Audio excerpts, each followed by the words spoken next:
Hello, everyone. I'm very happy to be here in this conversation. This is Ricardo Salas, and on the other end of the spectrum, I have Subhodeep Jash, a good friend of mine, and also a colleague from the Hertie School, who's in New Delhi, if I understand correctly, at the moment. Yes. Subhodeep Jash is a policy professional and a tech policy fellow from New America, a very renowned think tank in Washington, D.C. in the U.S.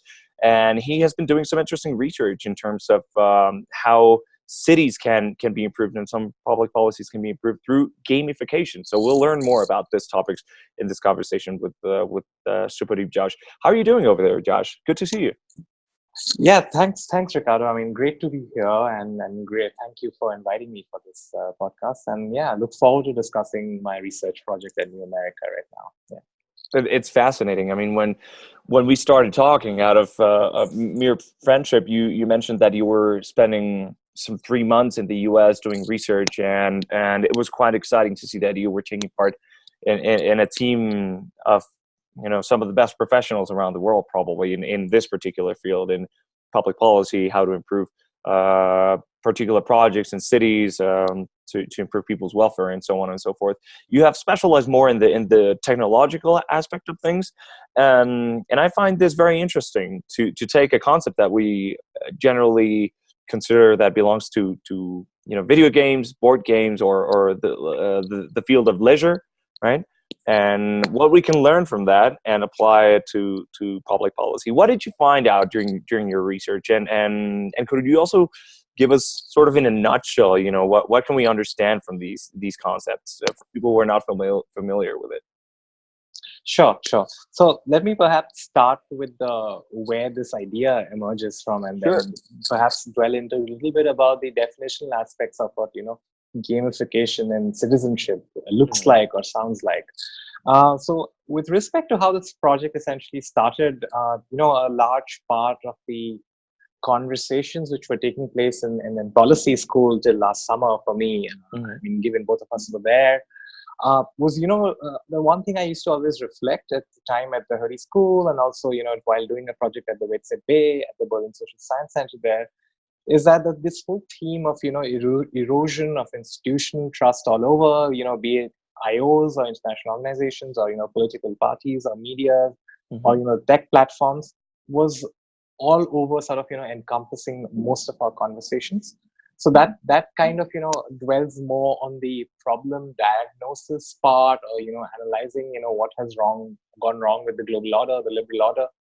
But I found that one thing which sort of pegged me in terms of bothering me was that we haven't really gone to the part of solutions. Like, what can we do about it? Like, how do we craft democratic communities in the digital age? Like, how does the will of people get constituted? And one really sort of enlightening experience for me was one of my idols in terms of a person who's a scholar whose work I have followed largely. His name is Larry Lessig, or Lawrence Lessig, at the Harvard Law School. And Lawrence Lessig was in Berlin in July last year giving this talk about how do democratic communities in the digital age, how can they sort of be reshaped or crafted.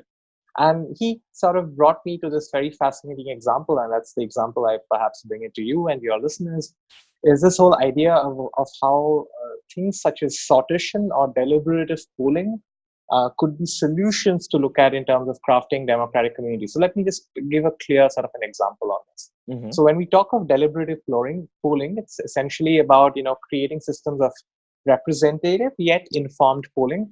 And so the example which I discovered through this lecture was, let's take this place called, let's travel to Ulaanbaatar in Mongolia.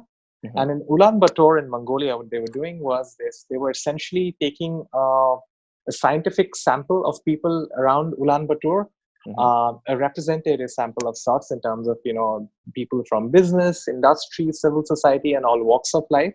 So it's sort of a very multi-stakeholder, multi-dimensional sample. They would be, invited as a sort of a citizen representative council. They would come down to discuss, issues around the city's, Ulaanbaatar's city's infrastructure projects. So there were like 4 or 5 large-scale infrastructure projects for which, there would be funding requirements. And the city decided that through a mechanism which also involved, a constitution amendment to at least create the conditions for having a citizen voice or some sort of legitimacy around the citizen voice in this process, they created what you would have is like a weekend workshop forum where they got, distinguished people from Mongolia to come around for a project with this, citizen representative council to come and discuss for and against the issues around, the infrastructure remodeling in Ulaanbaatar. Mm-hmm. And these were not just inputs which were listened to or heard by the Mongolian parliament, but they were essentially taken into consideration in the final decision-making process of this.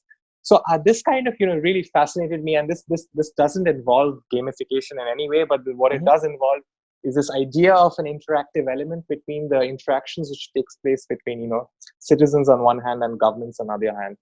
And from this point on, I got involved with the digital citizenship project at the Wetset Bay. And the idea, the premise of the aspect of, how I begun with, diagnosing the problem of how I said that institutional trust, as we saw, has been eroding over recent years. I mean, you look at some OECD studies. I mean, I think in 2015, they pointed out that only 43% of citizens now essentially trust their governments. Mm-hmm. And to that particular problem, I found that, cities are like the perfect sites for, looking at the new forms of governance. I mean, you just look at one data point, which is, the fact that by 2050, about 68% of the world population will be living in urban areas. I mean, you see the number of super cities or, the mega cities of cities which have a size of more than 10 million. There were about two, I think, if I'm not mistaken, in 1970, Tokyo and New York. Now we are talking about 33 such mega cities. You have Tokyo now, which is about a size of 38 million. Mumbai, which is close to where I am, is about 22 million. Uh-huh. So, fueled by the rapid advances in technology, infusion of private capital, greater autonomy, you would see perhaps a model where the rise of city-state is going to take place. To that end, what I found interesting, and that's where maybe I sort of now also, I pick up on what you mentioned about how it's just, I mean, we start with, when you think of the word gamification or citizen research at New America was about, you essentially, tie it up with, games in the nature of video games or other stuff which we have perhaps, grown up getting used to. Mm-hmm. Or maybe for that matter, even to take a very recent example from the stable of Netflix, you had this episode on Black Mirror called Bandersnatch, which essentially presented a gamified interaction around choose your own adventure game. So for me, this project was a choose your own civic engagement game. And but the idea, I think I would, kind of sort of, clearly outline to your listeners essentially is that gamification is different from mere games. So the idea of gamification in this context would be the introduction of game elements such as, points or rankings or badges or scorecards or leaderboards. If you introduce any of these design elements into a sort of a non-gaming space such as civic engagement, how does that really improve social interaction or social integration at the local level? Does it really give the citizen greater voice? Does it really improve active citizenship? And what are the certain ethical dimensions of, introducing such nudges into the system? Because essentially, if you tie it up with economic theory, it ties in a lot with nudge theory. And thereby, these were certain central questions of what I was investigating with this research. And so that's where, the element of gamification sort of comes in. I would perhaps, earmark three things in this that, when I talk of gamification in the civic tech or the civic engagement context, I'm essentially talking about, sort of on layer one, like it's a pursuit of a non-trivial goal which we are looking at. The conditions, the behavioral conditions under which these interactions are taking place are slightly, I would say, different from the default setting. And the idea, I think, which is for me most critical in terms of when I look at, aspects such as ethical dilemmas, is to ensure that, when I look at these systems, we look at the systems which are voluntary in nature and thereby not have a forceful dimension of, forcing citizens to be part of a system of this nudge system of gamification. And given the implications, and now that we already have talked about, the Black Mirror Bandersnatch episode, I mean, the other system, obviously, when I talked to a few people around with my project, is that people used to bring up the example of the episode called Nosedive, which looks at the Chinese system of social control and, how that is a different beast in altogether. But I think I'll sort of tie in to say that there are a whole different sort of nuances or threads around it. But at a very core level, what I was essentially looking at is if you introduce some parts of these elements into this process, can it really increase active citizenship? Yeah. That's super interesting. Let me just pause for a moment and to try to dig a bit deeper into a few concepts which you mentioned for people who are not necessarily familiar with the nudge theory and with what gamification is and so on. But if I could describe it briefly, correct me if I'm wrong, by the way, but I would guess in the last 15 to 10 years or so on, there have been quite a few theories out there for people who have tried to understand citizens' behavior and try to find ways or come up with ways in which the government can improve people's lives in cheaper ways, right? Or using a more responsible budget. And one of them was the nudge theory, trying to convince the government to make some changes that would push or sort of convince people to take action or to take certain measures, for instance, to exercise a bit more or to eat more healthy and so on. But that is considered also a certain way of paternalism or a certain way of slight control, because even though nudges still give you the ability to choose voluntarily, they do have a certain influence in your mindset and in your decision making. So some people are quite against that because they do claim that it reduces your free will to a certain extent, if you will. And what I found really interesting is that gamification, on the other hand, or this other approach, is a bit softer and like you said, is totally voluntary in the sense that it encourages people to participate or people to do something proactive or positive for their community, but without predisposing them to anything. It just gives them the option to say, hey, if you participate in this decision, or if you participate in the way we create our budget, or if you participate in identifying potholes in the road, we'll give you certain rewards or certain intangible sort of points that will mean something for you, or that which perhaps will give you some higher or better reputation, or which will just give you a better image, and in front of your community. So that's what I found very interesting. And just as the last bit, there's a very large avenue. I live in the suburbs of Mexico City. And one of the things that actually caught my attention from your paper, because that's also something that I should say, we are mainly discussing one paper which Subhodeep published, which is called Civic Futures 2.0, the gamification of civic engagement in cities. And if you allow us to share some details, we'll do so. And just long story short, there's a very large avenue that I have to cross every day down to work or whenever I go to Mexico City, because I live in the suburbs. And this one sole avenue is always cramped up with traffic. And it's just pretty incredible to see that we don't have a lane for bicycles, a bike lane. So I kept on thinking, we supposedly live in a democracy, but what could I do? I felt so powerless. And I said, what could I do to convince my local government to build a bike lane? I think it would reduce traffic significantly. But would there be enough people interested in that? Maybe, maybe not. And second of all, I do have democratic representatives, but it's very likely that they won't listen to my sole petition. So how can I become more influential or more vocal and takes a petition like that? And that's when the gamification idea kicked in. I said, well, maybe Josh's idea could work out in a place like Mexico. And to my surprise, you had already examined an example from a government in Mexico. So I hope that you can also mention a bit of that. And I'll keep it brief, so I'll shut up there and I'll just leave you as the expert. But I thought those were important points to mention in this conversation.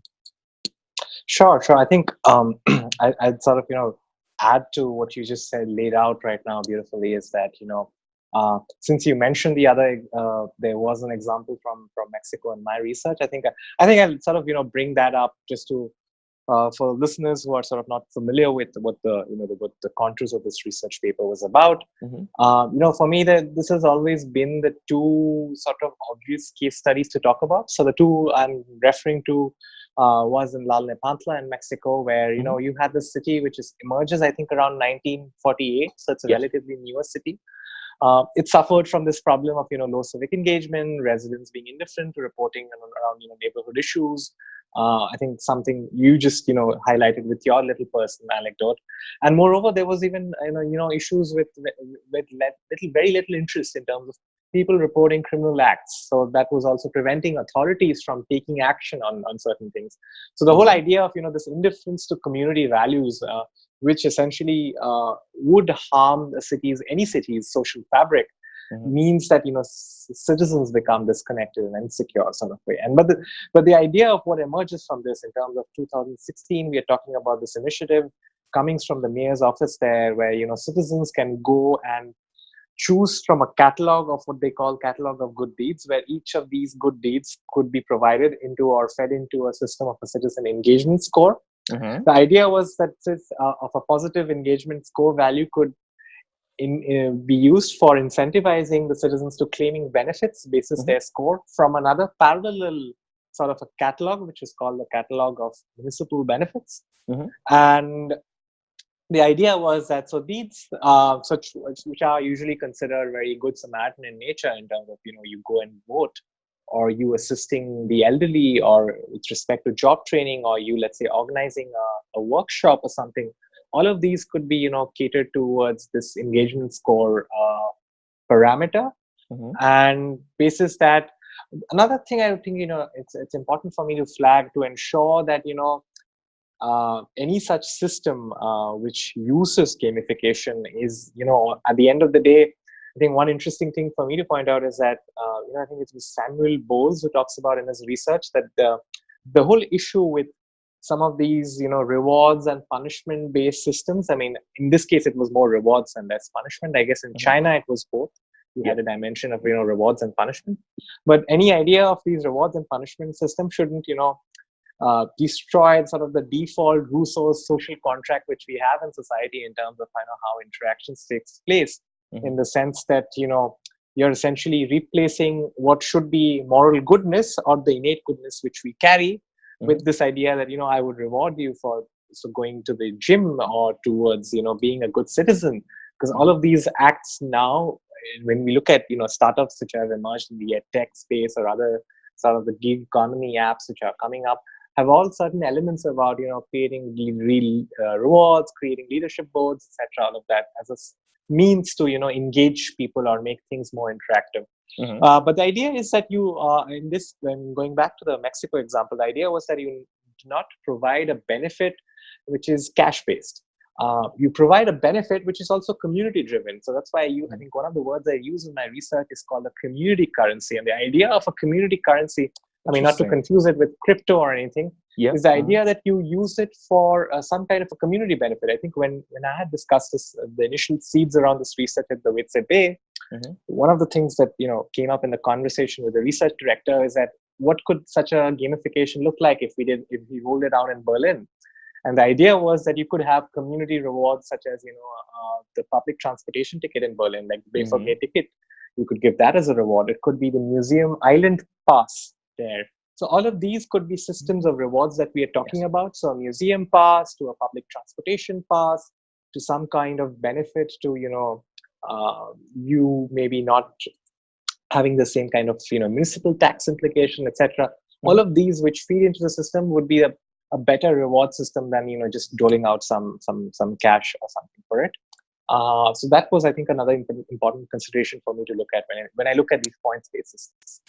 That's super interesting, because another important thing to point out here, I think, would be what China is doing, because what you mentioned is a reward-based system in which citizens are encouraged to participate or to take little actions that will improve the quality of life in a community, but without being punished if they choose not to participate in this system. What China is doing is certainly interesting, but it's also scary to a certain extent, because it has its own social credit score system. And if you are a good citizen, also, quote unquote, if you behave correctly according to the government's eyes and so on, you will have certain incentives. You do have some rewards, and I think you have preferential access to either some services or to some maybe some bureaucratic processes. I'm not too familiar with it, but what I do know is that if you do not behave well, essentially, or if you don't obey the rules of the state, you do get punished. So you get points taken out of your social credit score, up to the point where you won't be allowed to travel outside of the country, or you will be denied some social benefits if you don't behave accordingly. So that is a definitely a reward and punishment system. And what we are talking about here and discussing is just one end of the spectrum. The encouragement of civic participation, but just through certain rewards. And these rewards that you mentioned are interesting because they don't imply maybe tax cuts or significant or things that would be costly for the government. It's more like metro tickets or museum passes, as you mentioned, and I could imagine maybe a couple more examples. But that is really cool. Maybe that would be a way to actually encourage people to say, hey, well, I'm taking little actions, and I also my credit score gives me a good reputation as a good citizen, and it's voluntary. So I was very glad to see that in a Mexican context. I didn't know that happened in Tlalnepantla. And Tlalnepantla is a place which was it's a city by itself in the northern part of Mexico City, but now has been totally engulfed by the Mexico City area. So it's now almost an extension of the city, and it does like transportation. It has certain services which are not as functional as those in the city. So I thought it was an interesting place to do this test run. What about the Indian context? Because you are from India, and you also give it an Indian perspective and analyze what happens in India in terms of civic participation and gamification. Could you tell us a little bit about that? Sure. I think when I begun this project and essentially tried to look at, I mean, the first layer of the research was essentially trying to do some kind of a mapping exercise of seeing what the emerging trends are. And so thereby, I think the crux of this focus was on, apps or city council initiatives which were emerging from Europe and Americas, both the American sort of continent. But when I started looking in the Asian context, and especially the Indian context, which I also, talk about in the latter part of my paper, and something I dwelled upon when I was at New America for the research fellowship part of it, in between Jan and April, is that the very idea. So let me just backtrack, talk about how things have evolved over the last 7-8 years. So 2010 to 2013-14, this was a time when the government took certain steps towards digitizing public service delivery at large, and some of the processes were done under this initiative called the Digital India Initiative. So around 2013-14 especially, we had a new platform emerging called MyGov. So the idea of mygovernment.in, or the My Government India platform, was essentially a means to allow a citizen to government interface using a technological medium. This in this case, it was both a website and an app. And people could come out and raise their voice or air their opinions on various issues, more so at the federal level. So I would also distinguish this, and the reason I also don't talk about too much about this project is my sort of unit of analysis is largely cities, and thereby I was not looking at the federal level projects. But even then, it's important to point this out, because in this context, what we saw was that while the original idea or the visions were rather unique and very sort of interesting to look at in the Indian context, in terms of having this little platform where citizens could give their views on a copyright or an intellectual property rights related amendment in India, or anything to do with data privacy. Within a year or two down the line, sort of this project lost its steam of sorts, in the sense that there weren't enough resources dedicated to looking at the portal in the first place, the website. And thereby it meant that, even if people were commenting on it, they weren't really, being taken seriously. And what I interestingly find, and something I would point you to is, I think I had a picture somewhere, if I can share it, which is that by 2015, 2016, if you had gone onto this platform, MyGov, then you would have found that they had reduced what was serious policy consultations to begin with, to asking for suggestions on slogans or logos around what this new airport logo should look like, or if there was a new sanitation project. what could be a slogan for it. So, that kind of trivializes the whole civic engagement process when, you start from asking about real grievance-based issues or, problematic issues around some of these issue areas, be it, civic engagement or data privacy or IPR. And now you reduce it to, about slogans and logo design making. So that was one issue. It meant that this platform, while it had a good traction in terms of numbers, at least by the time it was in its second or third year, it was sort of losing its sheen. Now, if I come down and zoom into the Indian cities, what I did find was in this project that there are only a few cities in India which essentially have done some things around sort of having civic engagement interfaces. And I think Bangalore is one such example that I talk about. So, and perhaps so the ones which I found interesting to mention is that there's this platform called Next Election, for example, which talks about this idea of creating a virtual town hall which will bring citizens, politicians, and journalists together. It created this little vertical accountability framework. So it was a beta version product. When I remember, I spoke to the founders of this project. So there were like these small microsites which they had kept for sentiment analysis for issues of sanitation and environment in Bangalore, or having a scorecard-based system where individuals could imagine a Yelp rating for politicians. So something in that nature was kind of shaping up. There was something called Civic, which was essentially developing participatory consultations around the cities of not just Bangalore, but Gurgaon in the north and Mumbai, a large city which we all already alluded to. They were getting decent traction. So I think in the respect to Bangalore example that I provided, Civis, for example, got about 1,000 or 1,200 citizens to participate in their consultation around what Bangalore's revised master plan could look like.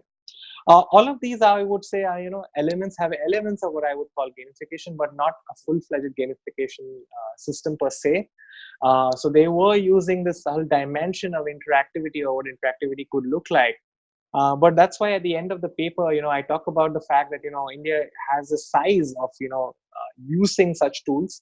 And in fact, one interesting thing I would sort of, point you to sort of a subsequent to this research paper, getting, completed by me, is that the new government which has just sort of, emerged in the last 2 months, has in fact, advocated a lot about nudge theory in the economic survey. So the economic survey in India essentially is this little vision document of how the government thinks about taking India down the road in the next 5 years.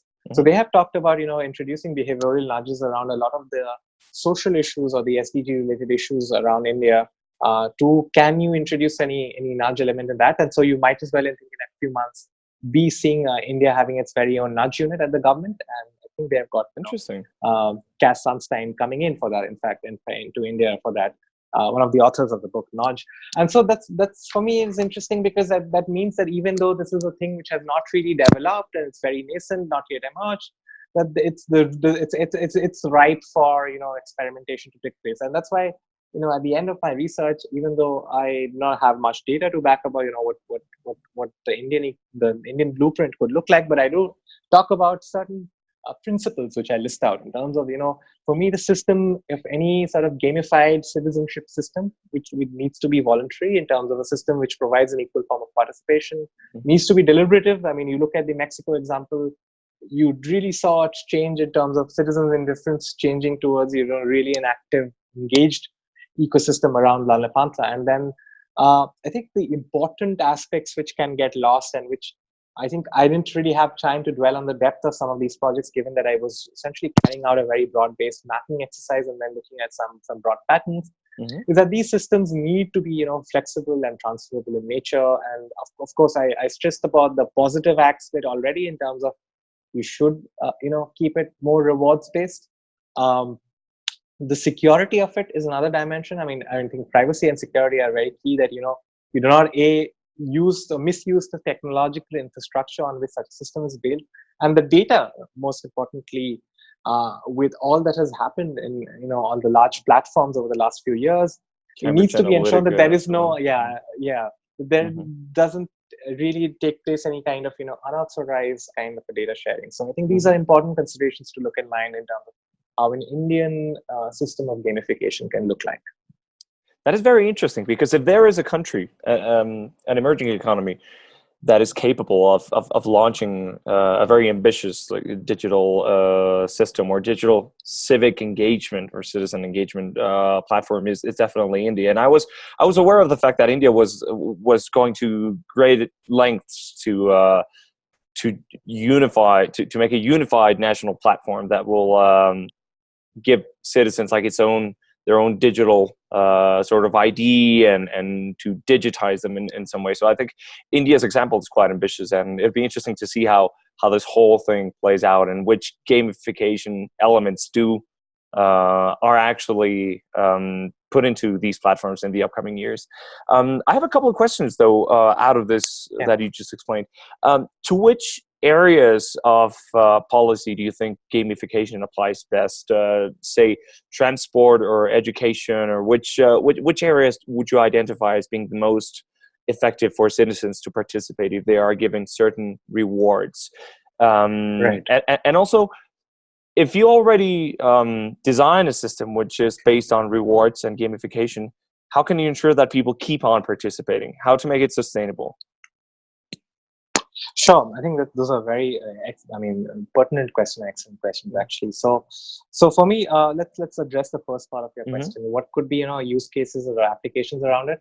I think in the course of my research, given that, I had mapped out about, 20 or 25 of those initiatives, I think let me just, point out to the three key critical sort of patterns I saw on those 2025 systems that I found out.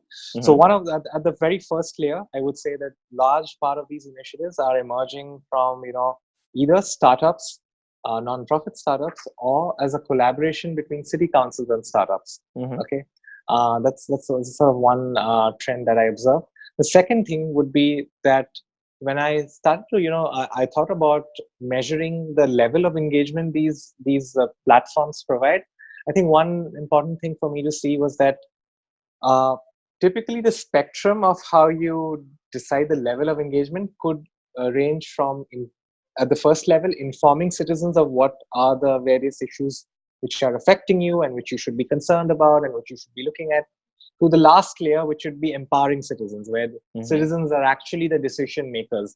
Now, between the spectrum of informing citizens and empowering citizens, there are actually few gradations involved. And to that end, what I found is that a large part of these platforms, which I analyzed, they are somewhere in the middle of the spectrum. And what I mean by that is they probably have a mixed layer, which does inform citizenry, but not completely empowering them, but definitely consults them on certain decisions. So the citizens do have a consultative dimension on any decision-making structure, but they are not the authority, obviously, in terms of, it's not that the the authority maker, the decision maker is not, giving it away in like the Mongolia example, where they literally have put a constitutional amendment to put in place this thing. You actually graphed this in your paper, right? You actually graphed this in your paper. It's in a graphical dimension. That's another invitation for people to actually read the whole thing, because I think that also explains quite graphically what you're talking about. Absolutely. And I think the last point for me to talk about, the technological dimension, is to say that we've been talking about gamification tech a lot. It's important to remember that a majority of these platforms use a blended channel for engagement. So it's not just about having a web platform or an app-based platform, but also having certain elements of offline consultation. I mean, a very good example for me on this was Ovar in Portugal, a small town which was having a participatory budgeting platform with a leaderboard kind of a incentive. They would also ensure that you could have paper-based submissions, or you could have even classrooms. I mean, they found, for example, even interacting with school kids is a very interesting site for making citizens aware of civic rights, because I think that's where the education really begins, in terms of you being aware of what you should be taking care of in terms of your neighborhood things around, in terms of inculcating basic civic rights in schools, etc. So that would be so I think the thing I would tie up to sort of answer your first part of questions to all of these interactions are largely spatial in nature. So they are spatial civic interfaces towards sanitation issues, or it could be playgrounds, or it could be something to do with air pollution, in, let's say, in the Indian context. So all of these are, I think, very good use cases around gamification at the city level in terms of spatial interactions, which look at sanitation, environment issues, etc. I'm sorry, I think that you had a second part of the question, which I probably didn't Yeah. address, which I was was. just wondering, because these systems I think are promising. Mhm. But when you give rewards, I was wondering, how can you make this more sustainable? How can you ensure that people will keep Right. on chasing those rewards over time, and that people join in the platform? Sure, sure. I think it's actually a very good question. And for me, it was also something I looked at and how do you measure efficiencies in such systems or the effectiveness of such systems, if I could put it that way. And I think the verdict is still sort of out on that, in the sense that, at one layer, it's essentially about just bringing more citizens into a civic participation process. So, I mean, you Hmm. look at an example of what I talk about in the paper in Boston, where you saw the pothole reporting mechanism using a Pokemon Go like interface, Yeah. Hmm. that shot up like 300% in terms of citizen reporting. But if you were to ask in terms of how do you sustain it, I think let me maybe actually stick to that example itself. I think there is something right there. So the collaboration which took place in Boston in that example I allude to, between Niantic, the gaming company behind Pokemon Go, and the mayor's office in Boston, it essentially started off as a project which was just about uh, enabling better sort of pothole reporting around the time the snow melt happens in Boston, Hmm. right? But then the success of this initiative and the data point that I allude to in terms of a 300% uptake in pothole reporting meant that the partnership essentially continued. And what happened was that they created another participatory Pokemon Go kind of initiative, where again I again bring back how school students can be effective, and here's a live example. I mean, so they got school kids to tie up around important areas around Boston's, or important areas in the sense of meaningful areas for citizen interaction. They developed what they call Pokestops. The Pokestops were real world location that would be integrated into the actual game, which Hmm. people or the residents of Boston would be playing. And the idea was that if you involve citizens in this curation process, then you could celebrate some of the larger, meaningful, and accessible locations in the city. And if a certain location was also not accessible in the sense of even when you talk about from the point of view of access for a, let's say, a differently able person, you can ensure that that gets taken care of in terms of the local municipal council or the local mayor's office, ensuring that that is something for which they need to fix it. So I think that would be one example where what started off as a one-off campaign around potholes became the sort of a larger integration around creating meaningful urban navigation, urban spaces around Boston. But I think for a lot of the other projects, it's a very sort of a valid consideration to keep in mind as to how do you design these systems for the long term.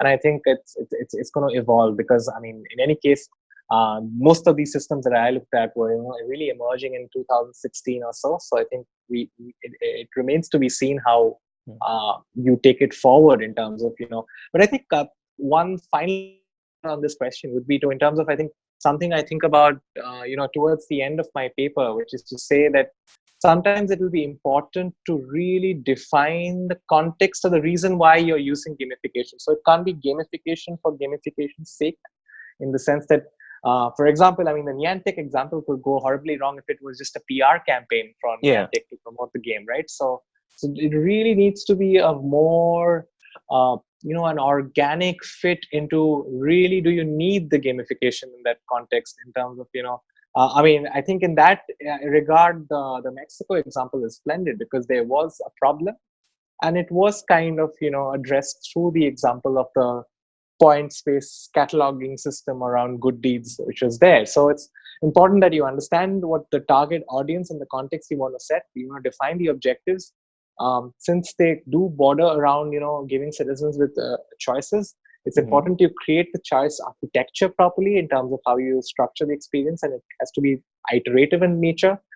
And then you apply the element of gamification to see whether it can be a sustained policy direction or not. Fantastic. Well, thank you so much for laying out all these points. And just give me a moment. I'll actually connect my computer because I'm running out of battery. So I don't want the Sure, no conversation to worries. be shut down in the middle. And I think it's been quite productive. So that'll be a shame. It's a lovely day here in Mexico, by the way. It must be late in the evening for you over I there. can But Yeah, I can quite agree with that. yeah, that only makes me more thankful for your time and you taking this conversation. Well, I'm now happy we're to do that, connected. Ricardo. Great. Yeah. Josh, one question. So for people who are interested in this, and I have this Yeah. flying tree behind me, for people who are interested in your paper and in this sort of research and how to apply gamification or video game elements into public policy, where can they learn more about this and where can they learn more about you and your research? Sure. I think the probably around the time we have this podcast for listeners, I think I'll be happy to share a link to this paper, and they can perhaps go through some of these things we have discussed, and also some other details from of the other use cases that I look at. I think I would definitely point out to two particular experts on this space who I definitely sort of reference a lot in my research and find fascinating examples of. One would be Beth Novick at the New York University.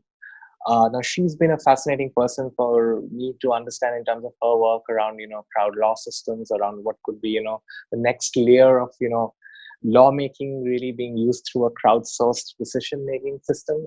So Beth Novick would be one expert I would recommend, and the other one would be I think another professor. I think he sits in Florence, and I came across his TED talk very recently, but I had come across his academic literature while researching this paper. Gianluca Ischio, I think is his name. I think I can just maybe reference a link to it at the end of this for our listeners. He has this TED talk which is titled "What if the government was a game?"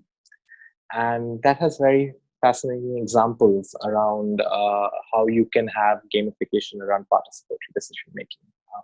But yeah, I think these three would definitely be the two authors, and hopefully, if my paper is of interest to people, then could I definitely have a research around these things from these three things. Absolutely. Is your paper available in the New Americas website? So I think by the time this probably when you do intend to sort of have this podcast ready, I think it should be going live. So it's meant to go live in about next week, I think. So I think a link should be ready by then, around that time. Yeah. Fantastic. Well, Josh, thanks again. You're a great friend of mine, and I have a great admiration for all your research and the work that you do as a policy expert. And I think it's fair to say that you are one. So much appreciated. I really appreciate the time, and I think this has been a very fruitful conversation. I do hope that more initiatives like this are laid out in places like Mexico, and I'm very eager to see what India will be doing in the next couple of years to see how to better integrate citizens into decisions that concern all of us, right? Yeah, absolutely. Yeah, thanks, Ricardo. I mean, it has been a pleasure chatting with you, and I look forward to sharing the paper also with you. Fantastic. Well, that has been all for the moment. I think we are running out of time, but this has been a real pleasure. Subhodeep Jash in New Delhi. Good evening to you, and I am Ricardo Salas. It has been a pleasure, and I hope that you can all profit from this conversation. Until the next time, and thank you very much for tuning in. Thank you.